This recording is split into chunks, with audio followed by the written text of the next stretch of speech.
little bit about some of the paintings that you're doing.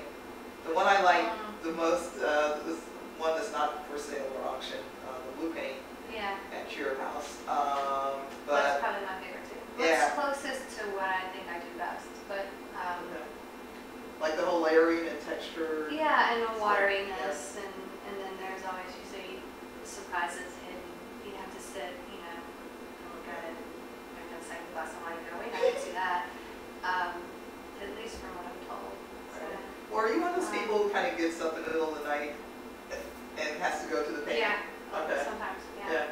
All right. Well, and that painting, I think I talked about it, was finished when it was raining, and it was like one of my first photos was really young, and I just felt compelled to paint because I didn't paint while I was pregnant, and it rained, and I was painting in oil, so just really kind of a mess, but not terrible. It was in watercolor. Right. And I just wouldn't come in from the rain, and it felt great. I just wanted to stay after everything, and then I did that influence painting. Okay. I actually don't want to talk about all this because I think it's kind of on there. Okay, but is it hard to let go of some things, even after you've painted? I'm like that with this. I definitely will walk away from a scene, and it's hard to let go. Or if I watch it later, I'll always think I could have made different choices. But with the painting, it's hard to walk away. Tell me more about the photos that you have that are going to be up for auction. Okay. Because I know some are from Kenya, and then there's maybe a couple others. Yeah. The ones from Kenya are of mostly Maasai warriors that I encountered on my trip there. And the interesting thing about Maasai Mara when I was there was it was in the middle of like the worst drought in history. But the Maasai measure their wealth by the number of cows they have. So when they send the warriors out when you're about 12, 13, they send them out into the wilderness, and they have to build their own village before they come back. So sometimes they're gone a year, maybe a little longer, and then they come back, and when they come back, they're supposed to be ready to marry. And so the idea is to accumulate as many wives as possible, because the wife's family has to give the new husband cows, and it has to be at least 5 calves. And so they have to give them all these cows, and so if you have like 5 or 6 wives, you might have 200 cows. And that makes you wealthy. And so, one of the guys I took a picture of told me he wanted 5 wives because he wanted many, many cows. Yeah. I think people are asking about signed photos or print. I mean, I think all the artwork will be addressed personally to whoever is the winning bidder, and so photos, and it's just something that we just wanted to share. And it felt everything just sort of lined up, and it felt really right. Simplicity to it. Not a huge amount of and we've got to give a shout out to Michelle, who's been just so amazing and helping us put all this together, and Isabel, and all the folks over there. What can we see gigantic? Shot 2 so far. I'm going to shoot 2 more in the next couple of weeks. It's picked up for 20.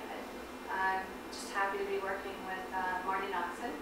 She's been writing for Mad Men, and she pretty much took over after Joss Whedon left Buffy, and she's a consultant on Angel, which is a show I was on before, L-Word, and she's just lovely and talented, and I think she's the perfect person to create the show. It's really about young teenagers in Los Angeles who are around the world of celebrity, and she really taps into what that is. I think fame can be a very dangerous thing and a very addictive thing, and she's showing what that really is for young teenagers, especially in Los Angeles. And we might have a little entourage, meets Gossip Girl.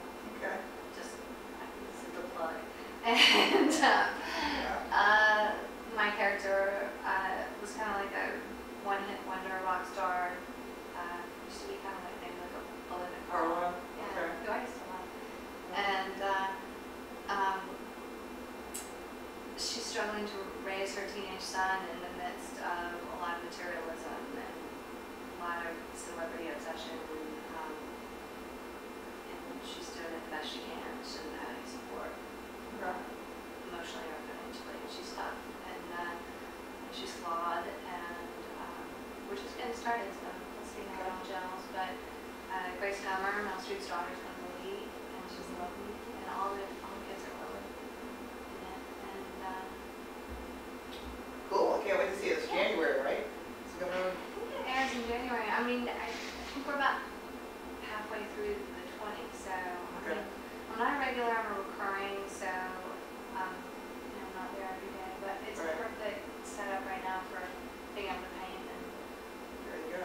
for other things. So with your paintings, I mean, where do you go from here? Do you want to go a step further? You want to do some galleries? Do you want to? I have some ideas, but it's kind Keep of them the thing on where the you down tell low. God your dreams, he starts laughing or something. I don't know. God never laughs at us. What do you God think? only What makes is it happen. I don't know. I've had a lot of people encourage me to try to do an exhibit or an opening.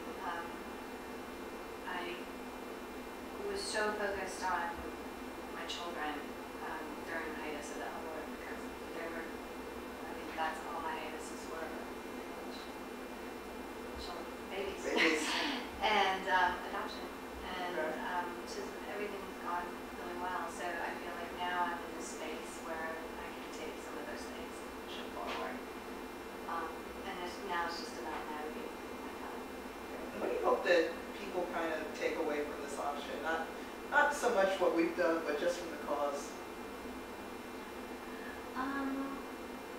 Just awareness. I mean, that's really. I mean, I grew up in a family, especially my mother and my stepfather, who, I mean, are just constantly involved in some sort of charity. My mom volunteers for the Center for Missing and Exploited Children. She's a clinical psychologist, as is he. He works in the emergency room with substance abuse. The minute Katrina happened, they actually just donated all the furniture in their house Oh, wow. and simplified their life. They are very outspoken against the death penalty. My mom is now involved with some trafficking awareness. She just was out here in Carlsbad and went to the trafficking convention. I just grown up in that atmosphere, I guess, of what we do is we're going to help. And awareness is the first step. And I think in general, Africa as a continent is completely ignored. And it takes a lot of people to keep on saying. Yeah, you know, the thing about Africa, what I always say is that, I'll let you finish that one. well, yeah, you know, it's a continent that has, given so much, but has gotten very little in return. So, I'm just happy to help the people there in any way I can.